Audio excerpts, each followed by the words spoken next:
জন্য স্থান করে দিয়েছেন। আর ওই কুল বৃক্ষের এক একটা পাতার মধ্যে বনি আদমের এক একটা সন্তানের নাম লেখা রয়েছে।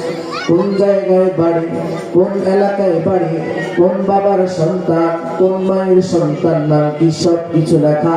যারা মৃত্যুর সময় আসবে ওই গাছ থেকে পাতাটা হলুদ বর্ণ হয়ে পড়ে যাবে।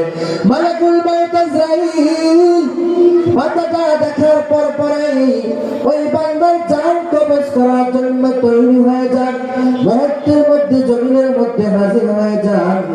আল্লাহ রাব্বুল আলামিন মালাকুল মউতকে এমন ক্ষমতা দিয়েছে, দাকাইকুল আখবার কিতাবের মধ্যে লিখে মালাকুল মউতের দেহ এত বিশাল দেহের অধিকারী ওই মালাকুল মউত, যার গায়ের মধ্যে হাজার হাজার জীবনের চক্ষু আগুনের ফুলকি বের হয়।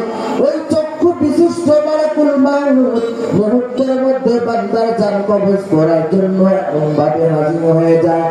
মানুষ যখন খাবার খেতে বসে, খাবারের প্লেটটা যেমন তার কাছে কত বড় সহজ, ওখানে মাছ থাকলে মাছ নিয়ে খেতে পারে, গোশত থাকলে গোশত নিয়ে খেতে পারে। মুহূর্তের মধ্যে খাওয়াটাকে তৈরি করে মুখের মধ্যে লোকমাটা দিয়ে দেয়।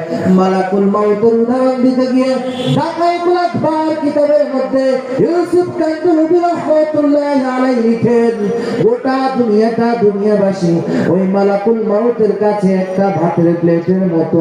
যখন কোন বান্দার মালাকুল মউত জান কবজ করার জন্যই তৈরি হয়ে যাবেন, মুহূর্তের মধ্যে বান্দার জান কবজ হয়ে যাবে।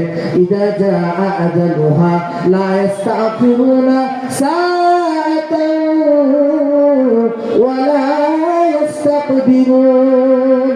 আল্লাহ পাক রব্বুল আলামিন যখন বান্দার জান কবজ করার ইচ্ছা করবেন, তার মৃত্যুর সময় হয়ে যাবে, মালাকুল মউত সাথে সাথে বান্দার জান কবজ করে নেবেন।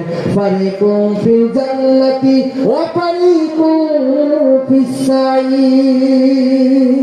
আল্লাহ পাক রব্বুল আলামিন বলেন, মৃত্যুর সাথে সাথে আমি আল্লাহ সারা দুনিয়ার মানুষগুলোকে দুই দলে বিভক্ত করব। আজকে যদিও দুনিয়ার মানুষ কেউ আমলীদের দলে বিভক্ত, কেউ বিএনপির দলে বিভক্ত, কেউ জামাতে ইসলামের দলে বিভক্ত।